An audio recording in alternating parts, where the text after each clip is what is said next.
La première édition du Cyber Africa Forum, quand on l'organisait, c'était un groupe WhatsApp. Et je voudrais que tu regardes la caméra et que tu t'adresses à la hyéna de 18 ans. Waouh! Alors, si je devais m'adresser à cette génération de 18 ans, c'est qu'il ne faut jamais baisser les bras. Les mauvaises notes, ça vient, ça va. Les échecs, c'est normal. Ça fait partie aussi du cycle de la vie. Et tu devrais résumer le CAF, l'édition 2025. Que dirais-tu? Exceptionnel. Simplement. Simplement, édition exceptionnelle. En Afrique, le numérique avance à grands pas. Et dans cette avancée, il y a des acteurs de l'ombre qui travaillent pour pouvoir faire parler l'Afrique. Mais quand on parle de la cybersécurité en Afrique, la première chose qui vient en tête sont les menaces, les incidents, les cyberattaques. Désormais, en Afrique, il y a une autre histoire qui est en train de se créer. Et cette histoire, le Cyber Africa Forum l'écrit d'une façon exceptionnelle. Bienvenue sur MCA Cyber Talk, le podcast où nous parlons de la cybersécurité sans filtre. Aujourd'hui, je reçois dans ce studio une actrice de l'ombre qui travaille pour faire parler du Cyber Africa Forum. Il s'agit de Madame Yenataba Kiyama-Soro, commissaire générale adjointe du Cyber Africa Forum, qui a accepté aujourd'hui de se livrer à nous pour nous parler du Cyber Africa Forum et partager son expérience. Dans cet épisode, on parlera de parcours, de leadership et d'organisation autour de cet événement devenu incontournable pour l'Afrique. Accrochez-vous car ce que vous allez découvrir risque de vous surprendre. Et ça commence juste après ceci.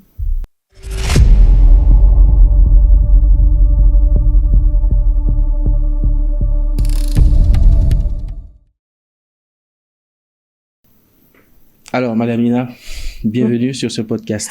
Bonjour Ali. Bonjour. Comment vous allez? Mais ça va très bien, un peu fatigué, ouais. Parce qu'on sort quand même de 3 jours d'événements, ce qui n'est pas rien, mais ça va. Ça se sent dans la voix. Hein. Oui, désolé à tout le monde, mais vraiment la voix est partie.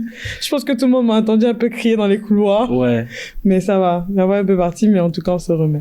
Alors, avant de commencer, on a suivi l'un des épisodes que vous avez réalisé avec Tata Edith, à qui je fais un gros coucou d'ailleurs. Et dans cet épisode-là, vous vous êtes livré. Vous avez parlé de votre parcours, de cette jeune étudiante qui est aujourd'hui devenue leader en matière de cybersécurité en Afrique. Je voudrais que vous nous donniez 3 révélations que les gens n'ont jamais entendues de vous et qu'ils vont découvrir sur ce podcast. 3, c'est beaucoup, hein, parce que je parle pas beaucoup. Okay. Déjà, je tenais à dire merci beaucoup à Edith, parce que je pense que passer dans son podcast aussi m'a permis justement d'avoir toute cette exposition. Il y a des gens qui m'ont rencontré. Ah, on vous a rencontré, on vous a découvert dans le podcast d'Edith. Donc, coucou à Edith et merci beaucoup pour l'opportunité. 3 choses, c'est beaucoup, hein, parce que il y a tellement de choses à raconter aussi. La première, déjà, c'est que pour ceux qui ne savent pas, la première édition du Cyber Africa Forum, quand on l'organisait, c'était un groupe WhatsApp. Ah bon? Avec quelques parties prenantes qui se reconnaîtront, que j'aimerais bien même aussi remercier parce qu'il y avait Mohamed Kaba, il y avait Sylvestre Caboré, Driss Kramou, il y avait Karl Elvé. En tout cas, il y avait toute une équipe et c'est sur WhatsApp en fait qu'on l'a fait. On s'est tous rencontrés 2 semaines avant l'événement et ça a donné ce que ça a donné comme dynamique. Me concernant, j'étais pas censée aussi faire de la cyber, j'étais censée faire autre chose. Donc, je suis arrivée un peu quand même, on va dire comme par hasard, c'est le destin qui m'a orientée. Sinon, peut-être qu'il y aurait jamais eu de Yéna au CAF. Là, je suis aussi reconnaissante justement de cette opportunité que j'ai eue pour intégrer ce secteur porteur avec rempli d'opportunités aussi. Et la 3e chose, c'est que c'est pas plus une chose inédite, mais c'est quand même un fait, c'est que le CAF en fait chaque année évolue de plus en plus. Je pense que tout le monde aujourd'hui connaît le CAF. Tout le monde aujourd'hui sait que c'est une dynamique avec des jeunes. Ce que les gens ne savent pas, c'est que la moyenne d'âge aussi sur le CAF, c'est 25 ans. Ah bon? Oui, le plus âgé, on a 35, le plus jeune, on a 21. Wow. Donc, c'est une moyenne d'âge, en tout cas, de 25 ans et c'est 30 jeunes qui, aujourd'hui, prennent les risques, qui vont en avant pour aller, justement, challenger l'écosystème, leur dire qu'on a besoin d'avoir beaucoup plus d'interconnexion les uns aux autres, panafricains, sur ce plan-là, et qu'on a besoin justement de se mettre ensemble et puis faire évoluer notre secteur à nous, avec nos réalités et notre savoir-faire, notre talent. Merci beaucoup. On va parler du CAF en détail dans la suite de cet épisode. Mais avant de commencer, quand on parle de, aujourd'hui, Madame Yenataba Kiyamasoro, vous êtes perçue comme une experte de la cybersécurité et ça, c'est la réalité. Avec votre parcours assez riche, je voudrais savoir par où tout a commencé. Alors moi, j'aime pas trop porter le titre d'expert. Pourquoi? Parce que je me dis qu'il y a d'autres personnes qui savent beaucoup mieux que moi, qui peuvent prévaloir à ce titre. Donc pour moi, je veux dire que je continue à être une curieuse dans le secteur. Je préfère ça parce qu'on ne finit jamais d'apprendre. Donc le titre d'expert pour moi, c'est un peu lourd. Peut-être que c'est pas pas ce qu'il devrait. Vous êtes assez humble. Je vais laisser les autres apprécier, mais en tout cas, ma perception, c'est cela. On va dire aussi, en termes de parcours, je pense que c'est ça la question, c'est comment je suis arrivée là. Ouais. Alors moi, j'ai commencé en réseau informatique et télécom. Donc, de base, c'était ça que je voulais faire. Et je l'ai dit en premier lieu, la cyber, ça a été un pur hasard. À l'école, en fait, j'avais beaucoup plus d'appétence, en fait, pour tout ce qui était télécommunication. Je voulais même me spécialiser dans tout ce qui est trait de transmission, c'est-à-dire tout ce qui était fibre optique et tout. Et après, il fallait décider parce que le choix, le système scolaire tel qu'on le connaît ne donne pas beaucoup de choix. On va dire aux étudiants de pouvoir explorer leurs talents, ou bien de pouvoir vraiment choisir. On te pousse vers des filières qui sont déjà prédéfinies. On te donne juste la possibilité d'avoir une seule option, celle de faire ce que tu sais, faire ce que le système t'impose, ou bien de sortir du système. Donc moi j'ai continué dans le système en me disant que peut-être un peu plus devant ça allait marcher. Et c'est là où j'arrive justement au Maroc. Je découvre aussi la dimension cyber que je connaissais absolument pas du tout, émerveillée, mais je me disais pas encore si j'en ferais un métier.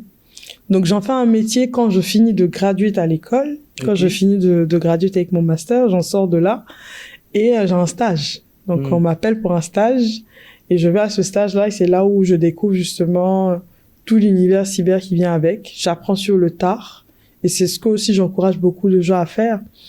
Je me dis que aujourd'hui la compétence, elle s'apprend dans l'environnement. C'est pas quelque chose qu'on nous donne, c'est quelque chose qu'on découvre. Donc il faut vraiment avoir l'esprit ouvert et puis se donner la possibilité de tout explorer. Moi, quand je suis allée en entreprise, j'ai tout exploré. J'ai fait du SOC, j'ai fait de l'administration, j'ai fait du commercial, j'ai fait des suivis de projets. En fait, j'ai pratiquement tout touché. Que ce soit les envois de courrier, etc. J'ai tout fait. Parce que je me disais, ça c'est intéressant, qu'est-ce qu'il fait? Je pose des questions. Ça c'est intéressant, qu'est-ce qu'il fait? Donc ça permet en fait d'avoir toute une vue sur toute l'entreprise et ne pas rester juste focalisé sur son service. Et après, il y a aussi ce qu'on entend souvent, on demande aux jeunes de se spécialiser dans un secteur, de ne pas être un touche-à-tout. Qu'est-ce que vous pensez de ça? Moi je vais dire juste que moi je préfère avoir des touches-à-tout. Aujourd'hui, je suis fière de mes équipes parce que j'ai des doctorants en droit qui font des missions de cyber. J'ai des graphistes qui sont capables aujourd'hui de rédiger tout ce qui est plan de communication. En tout cas, il y a de la pluridisciplinarité. Ça permet de se spécialiser, c'est bien. C'est juste avoir une base. Pour se dire que même si je vais dans un autre secteur, que je n'arrive pas à exceller là-bas, forcément, j'ai un plan de repli. Donc, pour moi, c'est ça, la spécialité. C'est le plan de repli. Et enfin, comme je disais, même moi, aujourd'hui, j'ai pas un profil typique. J'ai un profil totalement atypique. Ce qui me permet aujourd'hui de toucher à tout ce qui est communication, relations presse, à faire des affaires publiques, à faire du partenariat, à organiser des événements, à continuer à faire de la cyber, etc., etc. Donc, en fait, ça me permet aujourd'hui, en fait, d'avoir un profil.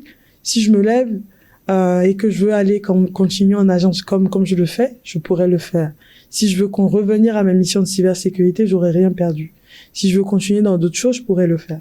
Donc c'est juste au moins avoir une spécialité pour avoir les bases solides de son profil et les autres viennent en fait agrémenter son portefeuille de compétences. Donc pour moi, c'est ce que j'encourage. Super. Et bravo vraiment pour ça, parce que quand on pense que aujourd'hui le défi il est énorme pour les femmes, mais avoir toute cette casquette là et tenir toujours dans le domaine, comment est-ce que vous faites? Quel est le secret? Il y a pas de secret, il y a pas de secret. Le seul secret, c'est de savoir, en fait, ce qu'on veut et comment on veut atteindre ces objectifs. Je dis toujours aux gens, moi, je rêve ma carrière et je continuerai à rêver ma carrière.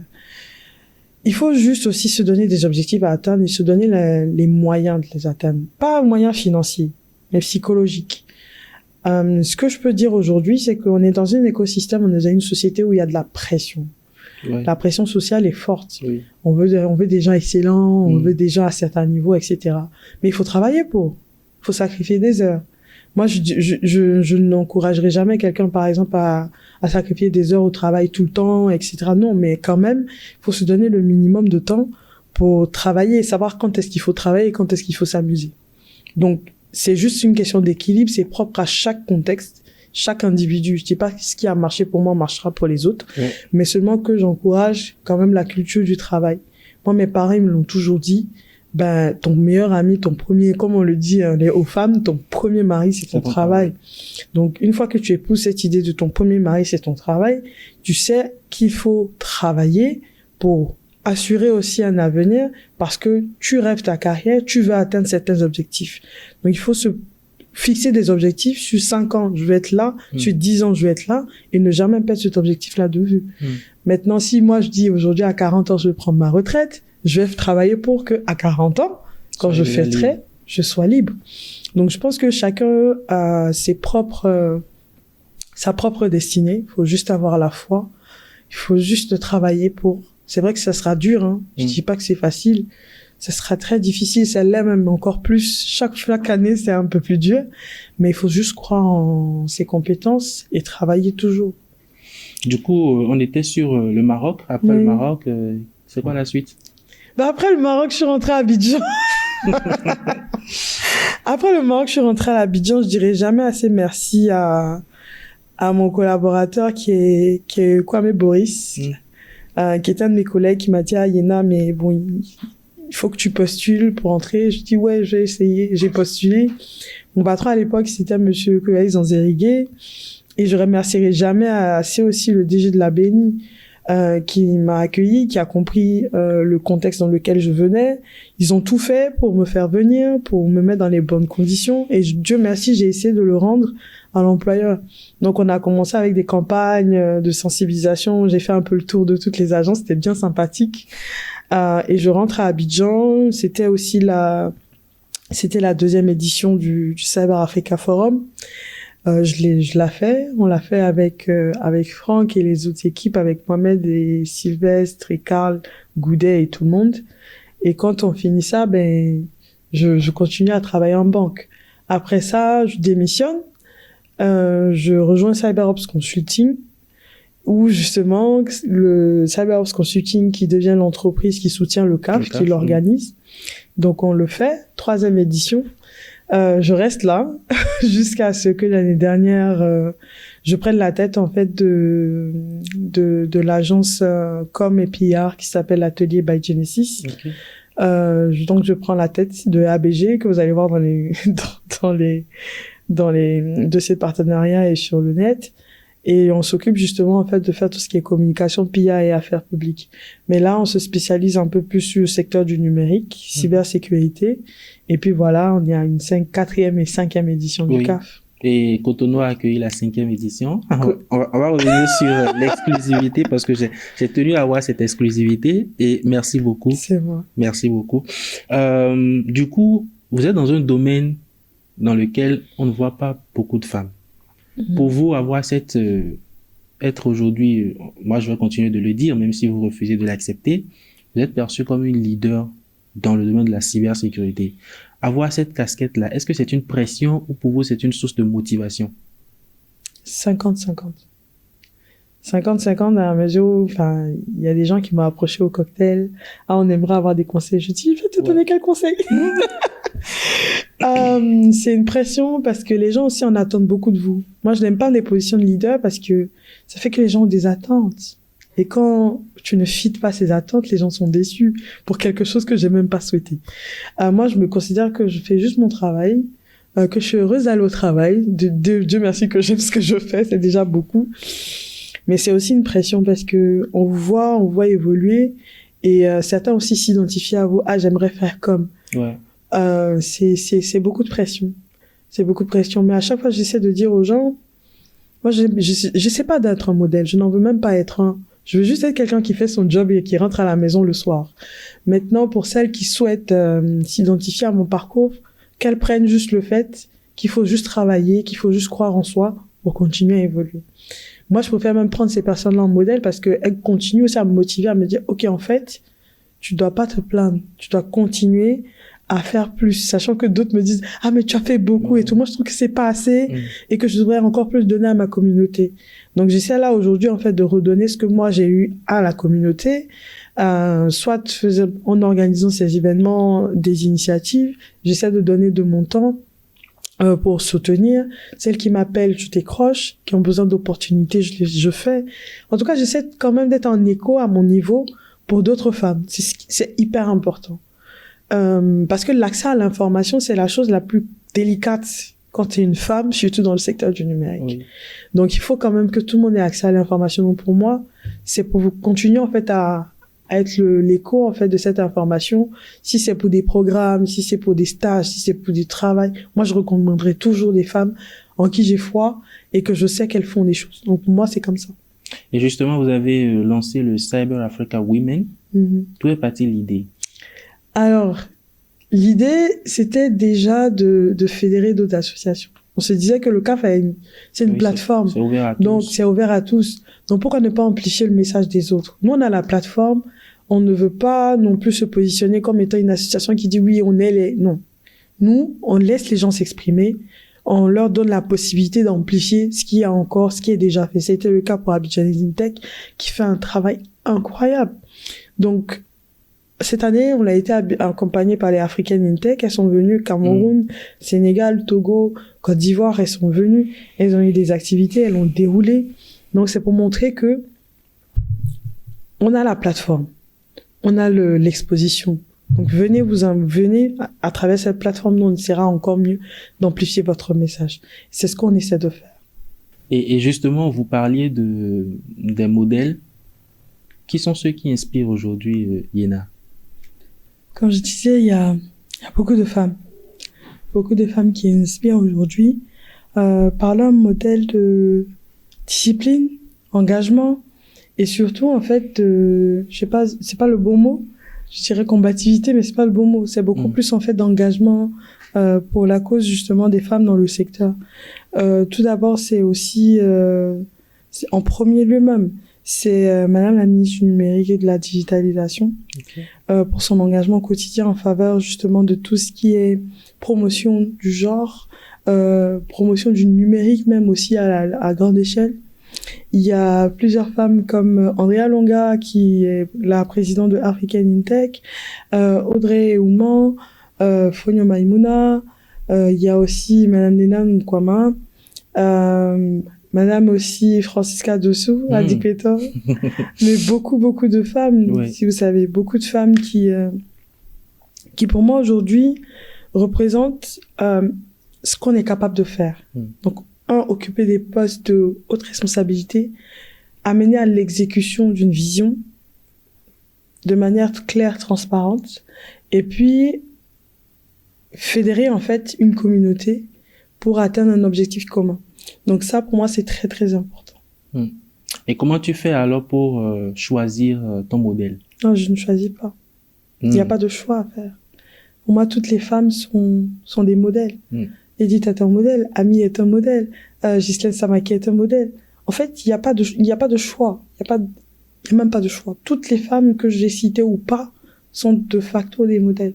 Parce que chaque personne est unique. Donc, il faut prendre en compte, en fait, le fait qu'on soit unique, déjà, et qu'on porte un engagement. Et il y a un concept que tu portes et que tu défends très bien. Je voudrais que tu nous parles de ce concept-là. Qu'est-ce que ça veut dire et comment est-ce que cela t'a inspiré? Cyberdiplomatie. C'est pas un concept que j'ai inventé, c'est un concept qui existe, qui est là. Mais ça, en fait, c'est une discipline qui aujourd'hui, à mon sens, a toute sa place. La cyberdiplomatie, c'est de la diplomatie appliquée au numérique.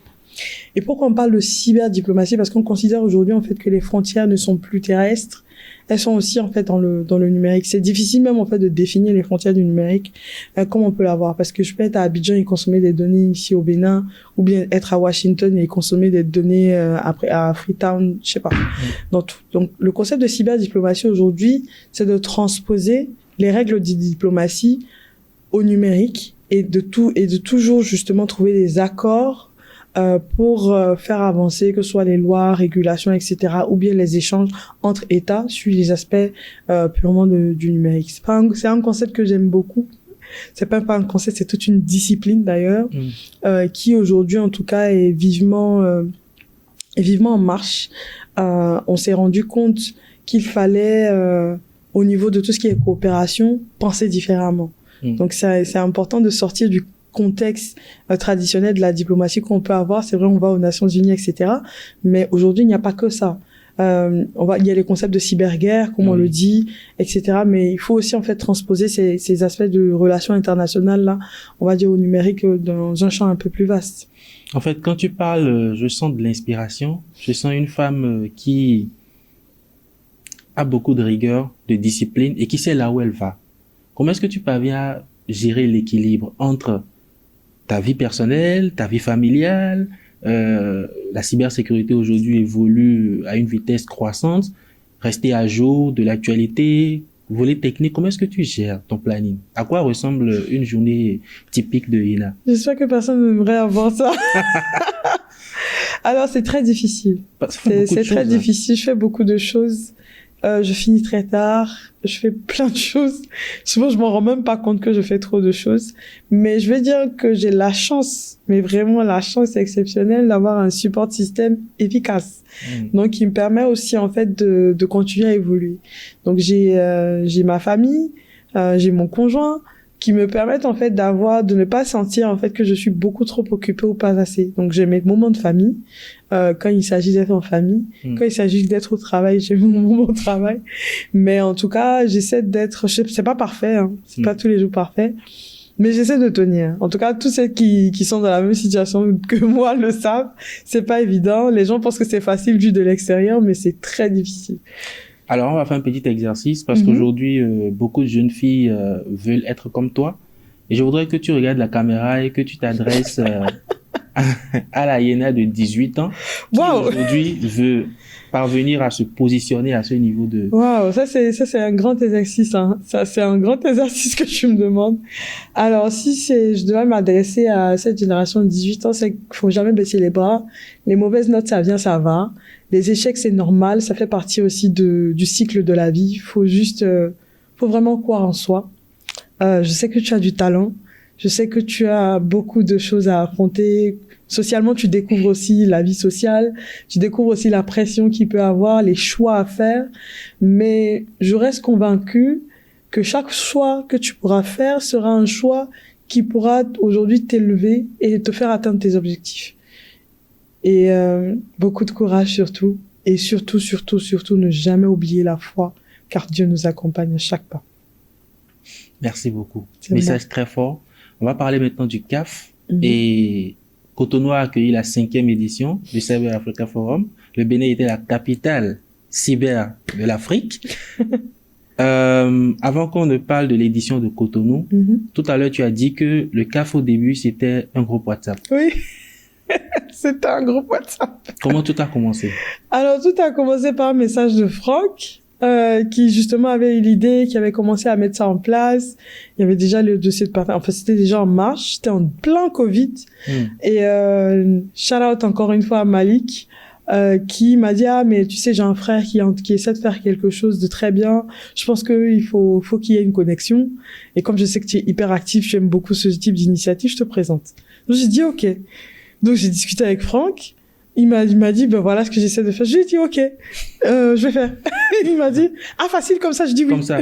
Je dis oui, il y a pas de problème, je vais faire. Donc 2020, on n'avait pas pu tenir l'édition. 2021, on a commencé à faire tout ce qui était c'était des réunions sur Zoom. Il y en avait un énorme groupe WhatsApp. Je pense que je peux encore le retrouver dans le truc, un énorme groupe WhatsApp, plein d'informations qui circulaient en même temps. On se découvrait un peu tous aussi, parce qu'on était finalement, je crois qu'on était une dizaine, hein. on était une dizaine dans le groupe. Donc, il y avait la partie com, édito, fallait faire les dossiers de partenariat. Bref, c'était tout un petit chaos. 2 semaines avant, moi, je suis rentrée à Abidjan.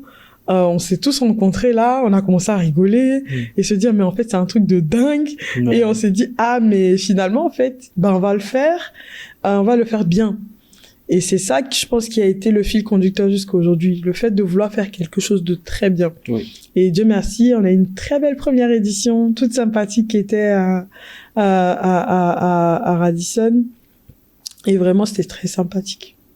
L'idée est née. Sofitel, pardon. Ouais, l'idée est née et le CAF a vraiment maintenu une dynamique très forte qui fait aujourd'hui qu'en Afrique et dans le monde d'ailleurs, quand on parle de forum cyber, c'est le CAF.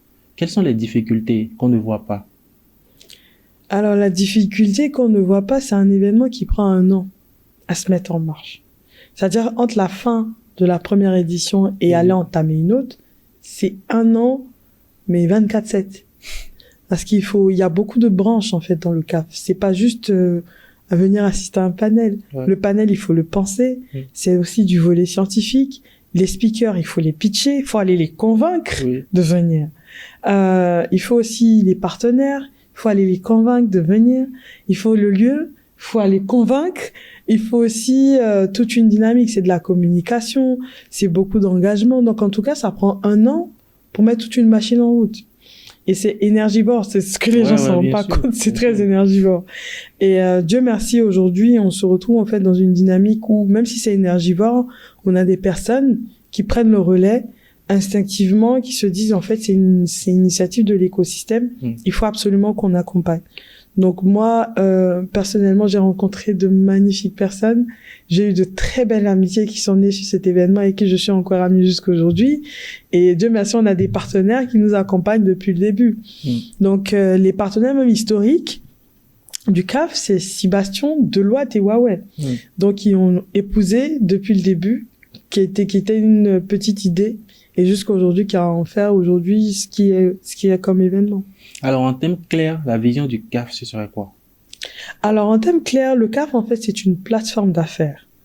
C'est une plateforme d'affaires qui permet au secteur public et privé de se rencontrer pour faire des affaires, mais pas que, mais aussi, en fait, pour rediscuter tout ce qui est régulation et, on va dire, loi, législation, tout ce qui concerne le numérique, d'un volet sociétal, d'un volet politique économique, d'un volet politique diplomatique, en tout cas sur toutes les couches qui touchent au numérique aujourd'hui. On adresse aussi la jeunesse, on adresse aussi justement la cause de l'inclusivité, égalité des chances, on adresse tout cet ensemble-là. Donc c'est important d'avoir cette plateforme qui continue d'exister et de permettre de nous retrouver et de discuter des thématiques qui nous concernent réellement. Et pour cette édition, elle va parler de Cotonou. Comment tu as trouvé Cotonou? Moi j'adore.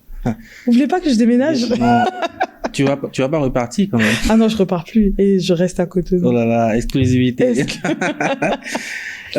Du coup, pourquoi avoir choisi le Bénin pour la 5e édition du CAF? Et après l'organisation aujourd'hui, est-ce que le CAF édition 2025 est une réussite? Le choix de Cotonou, c'est une évidence. Le Bénin, c'est une évidence. C'était la plus belle évidence qu'on pourrait avoir. Le Bénin, aujourd'hui, c'est un écosystème fort et fortement orienté panafricain. Donc, le Bénin a toujours été un soutien à toutes les initiatives sur le numérique. Toujours. Participer à tous les événements, à tous les débats, à tous les colloques qu'il pouvait avoir, le Bénin a toujours accompagné. Donc, aujourd'hui, organiser ce CAF ici au Bénin, c'est aussi revenir à ce point-là de dire, en fait, on est tous des Africains engagés. On doit se poser dans un endroit, posons-nous sous l'arbre à palabres. Pour moi, Cotonou, c'était le meilleur arbre à palabres qu'on pouvait avoir. C'est un carrefour du numérique, c'est un carrefour de la digitalisation aussi. C'est vraiment, pour moi, le Bénin, c'est aussi l'exemple, en fait, de la digitalisation réussie. Ouais. C'est vraiment ça. Pour moi, ici, j'étais bluffée de tous les services digitalisés. On peut ouvrir son entreprise en 48 heures. On peut venir à CMS City. On peut avoir des Des documents des documents administratifs avec des délais incroyables. Demande de e-visa en 2 jours, j'étais même choquée. Je dis, mais ça va prendre peut-être quelques jours. Moi, mes passagers me disaient, mais en fait, je l'ai eu. Je dis, mais ça fait même pas 2 jours. Mais dit, oui, c'était rapide. Mais donc, du coup, en fait, c'est la forte digitalisation. Pour moi, c'est un exemple de réussite. Ici, l'administration, je pense, si je ne me trompe pas, j'espère que je raconte pas de bêtises, mais c'est au moins 70% de taux de digitalisation. Et ça, c'est incroyable. Pour moi, si on doit parler d'un exemple, si on doit prendre un exemple aujourd'hui, c'est le Bénin. Et j'aimerais en tout cas que toutes nos administrations puissent le répliquer, parce que quand une administration arrive aujourd'hui à fournir des services digitalisés à sa population, elle a fait au moins 80% du travail sur tout ce qui est politique économique. Parce que la relation entre la population et l'administration est très conflictuelle. Parce que je n'arrive pas à avoir un document à temps, parce que je n'arrive pas à faire telle déclaration. Et quand c'est inclusif encore pour ajouter dessus, c'est-à-dire que même si je sais pas lire, je sais pas écrire, mais je sais quand même déclarer et recevoir ce que je dois recevoir comme information, je pense qu'on a atteint le summum. Donc c'est aussi ça. C'est aussi ça. Maintenant, pour venir justement à cette 5e édition, ici à Cotonou, est-ce que ça a été une réussite? Vraiment, je vais laisser les gens décider. Je vais laisser les gens décider, laisser dans les commentaires, je sais pas, mais je vais laisser les gens décider. Mais c'est quand même 1000 personnes de mobiliser. C'est pas rien. Sur 2 jours. Hein. Sur 2 jours. Du coup, en 2026, on revient encore à Cotonou? Ah, ça, je ne sais pas. Oh, oula! On peut me faire des spoils ici. Ah, je ne sais pas. Je ne sais pas. Alors, s'il y a une expression qu'on a trop entendue au cours de l'édition de 2025, au cours des 2 jours du CAF, c'est la souveraineté numérique. Oui. Aujourd'hui, comment est-ce que tu évalues notre niveau de maturité? Quand tu prends tous les États de l'Afrique, est-ce qu'on peut dire que, je l'ai dit en introduction, l'Afrique est en marche vers la révolution numérique, mais est-ce qu'on peut dire qu'on est quand même à 70% déjà de la destination? Le chemin est long. Parler de souveraineté, le chemin est très long. Ça, c'est un avis totalement personnel que j'assume. C'est que les questions de souveraineté ne peuvent pas se résoudre juste avec quelques investissements. C'est un chemin très long. Je pense pas que même la souveraineté à 100% en fait est atteignable. Elle peut l'être à 50% sur certaines activités, parce que aujourd'hui on a des régulations qui exigent par exemple l'hébergement de données en local, ce qui est très fait. On investit dans des data centers locaux, etc. Mais je pense que on peut avoir une souveraineté à 60-80% dans les prochaines années à venir, mais à 100% ce serait pour moi un peu difficile, parce qu'on est fortement dans la mondialisation. Oui. Donc c'est difficile de dire qu'on est souverain, sachant qu'on partage 80, on va dire 10%, ou même 5% de ces données avec les autres. Du coup, il doit y avoir des bases quand même où... Oui, c'est ça. C'est pour ça qu'il y a les questions de ratification de certaines conventions. Parce que si on n'a pas de convention avec les autres États, c'est difficile en fait d'affirmer ou bien de dire de manière publique ce que nous on a comme engagement qu'on devrait respecter les uns vis-à-vis des autres, si on ne ratifie pas ces conventions-là. Donc c'est très important justement cet aspect de diplomatie avec les autres. Mais la souveraineté est atteignable, mais comme je l'ai dit, à 100%, c'était pas très sûr. On est encore loin. Mais le schéma est déjà bien entamé. Ouais, en tout cas, on est en cours et je pense que c'est déjà très bien ce qui est en train d'être fait. Je vais te poser une question qui peut être très difficile pour toi, mais j'ai quand même envie de savoir. Quand tu compares les 4 éditions du CAF tenues à Abidjan et celles de Cotonou, Cotonou a battu le record? Cotonou a battu tous les records. Tous les records. En fait, on avait un mantra, on se disait qu'on organiserait la plus belle édition du Cyber Africa Forum jamais organisée. Je pense que ça a été la plus belle édition jamais organisée. On a beaucoup de fierté organisée à Abidjan, on a eu beaucoup de délégations, mais celle de Cotonou, ça a été une mobilisation sans précédent. Moi, j'ai eu des pressions de participants qui m'ont écrit sur tous les réseaux, on attend les inscriptions, on attend les validations. Je dis, mais je gère pas les inscriptions. Je gère pas les inscriptions, mais vraiment, ça a été une belle édition, une très belle édition. Et vraiment, j'aimerais en tout cas l'avis des autres, hein. Parce que peut-être pour moi que je suis un peu derrière le rideau, on voit beaucoup de choses, on s'est dit non, mais peut-être que c'était pas bien finalement. Mais quand on passe côté participant, tout le monde était content. J'espère en tout cas que les gens ont profité. de cette édition. En tant que participant, et j'ai vu vraiment comment les choses étaient très bien organisées. Respect du timing, bon, respect à 110% du timing, les panélistes qui étaient à la hauteur, et les sujets qui étaient très bien choisis. L'équipe aussi qui était motivée, soudée. Ça, j'ai beaucoup apprécié, et je profite quand même de ce moment-là pour dire tous mes remerciements à Monsieur Lewis, Carl, Ange Koua, Ange, toute l'équipe qui était vraiment, on sent qu'il y avait une synergie et une collaboration.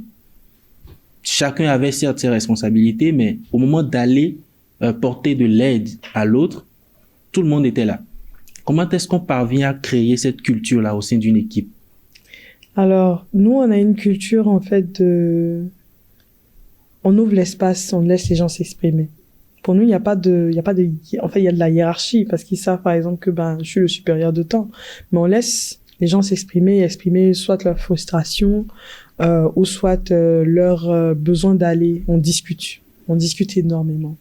Ce qui permet aujourd'hui, en fait, aux différents membres de l'équipe de savoir exactement comment l'autre fonctionne et quels sont les points sur lesquels, par exemple, l'autre a besoin d'aide. Donc, c'est beaucoup de discussions, c'est beaucoup de remise en cause aussi, parce qu'il faut aussi le faire avec les équipes, s'asseoir, mais ça a bien fonctionné parce que ça, mais ça n'a pas bien fonctionné parce que tu sais que ça.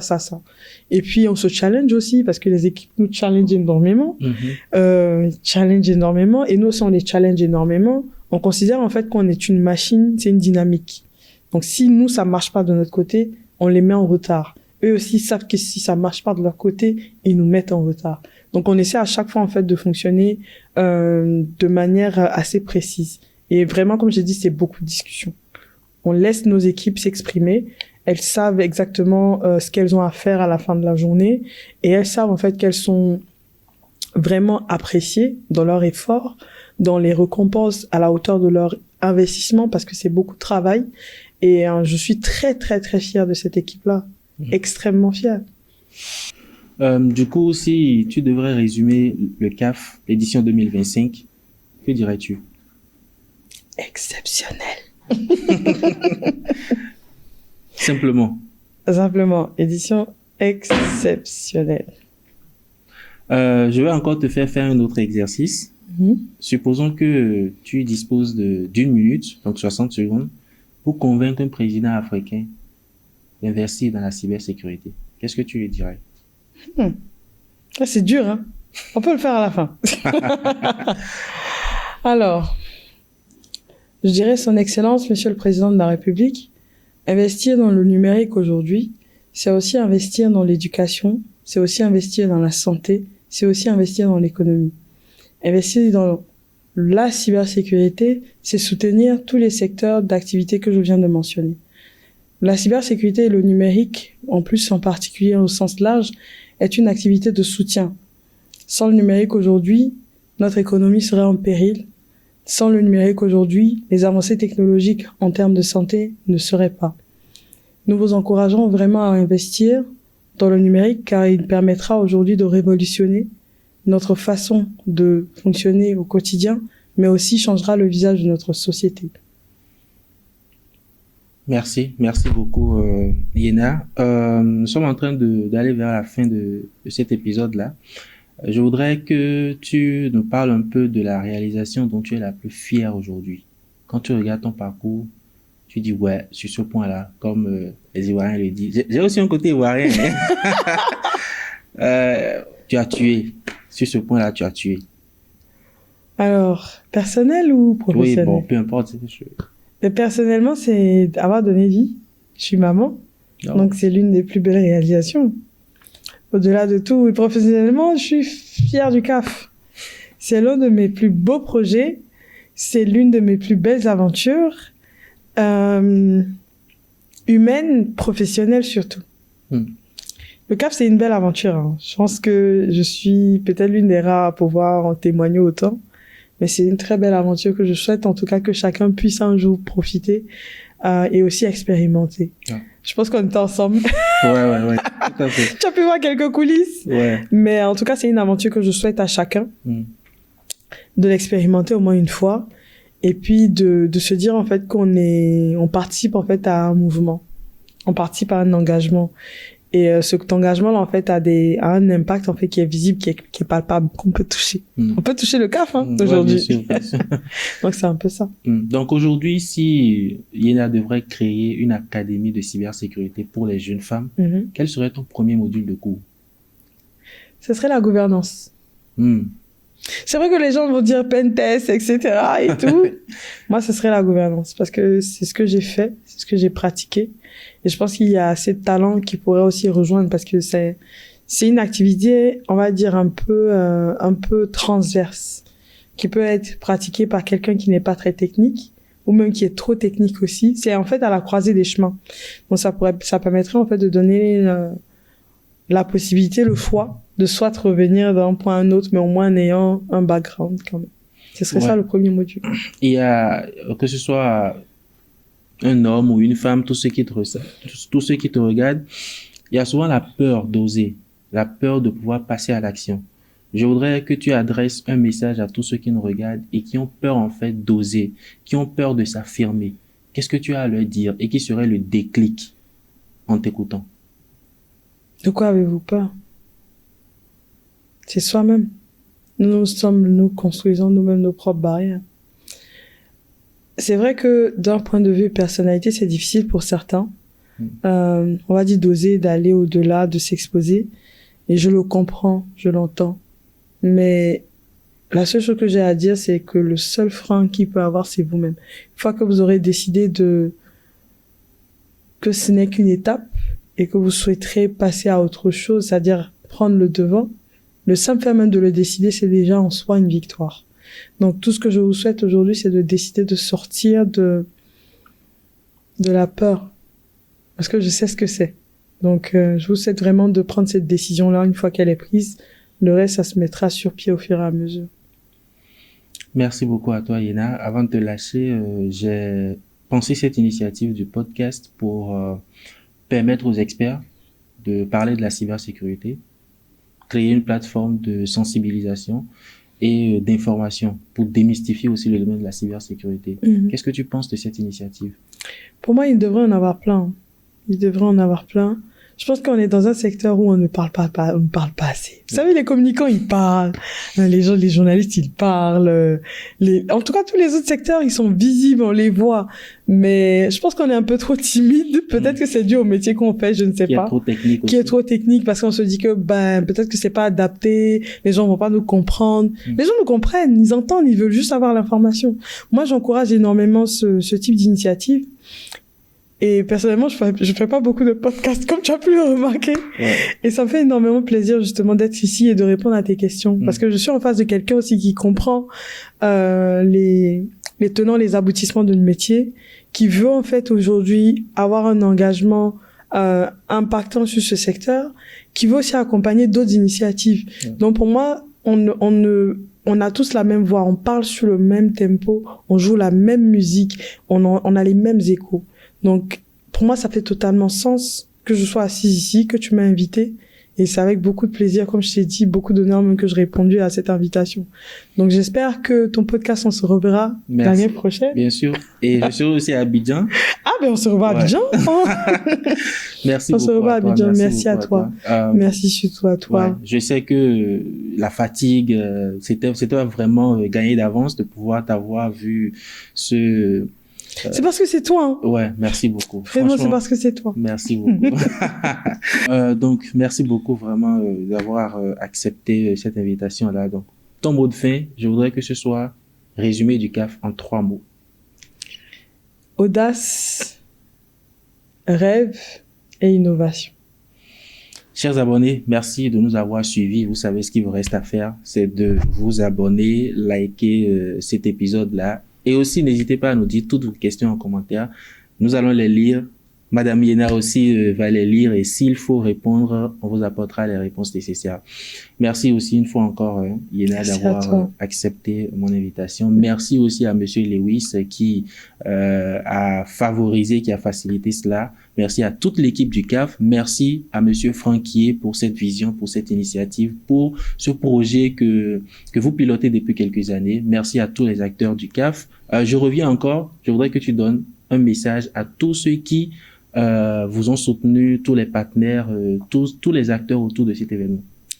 Alors, je tenais tout d'abord à remercier l'accompagnement du gouvernement, du ministère de l'économie et des finances, du ministère du numérique et de la digitalisation, à toutes les équipes, que ce soit de la CIN, du CENIN, à tous les partenaires, aux sponsors surtout, Sébastien, Deloitte, tous nos sponsors, Kaspersky, Visa, franchement, tellement de leur soutien quotidien. C'est accompagner en fait une jeunesse qui veut aujourd'hui impacter, et je suis vraiment profondément reconnaissante de l'écosystème que je fréquente aujourd'hui et extrêmement fière de faire partie de ce mouvement. Donc ce cas exceptionnel, je le dois pas aux équipes uniquement, mais je le dois aussi aux partenaires qui chaque année nous accompagnent, qui chaque année nous demandent on retourne au camp, et qui chaque année reviennent avec contre vents et marées. Certains sont venus avec la fatigue de d'autres événements, certains sont venus d'outre-mer pour juste venir participer. Pour moi, en tout cas, je vous serai éternellement reconnaissante pour ce que vous nous témoignez en termes d'accompagnement, et surtout, en fait, pour votre engagement à faire changer et bouger les lignes. C'est vraiment ça pour moi. Merci à vous tous.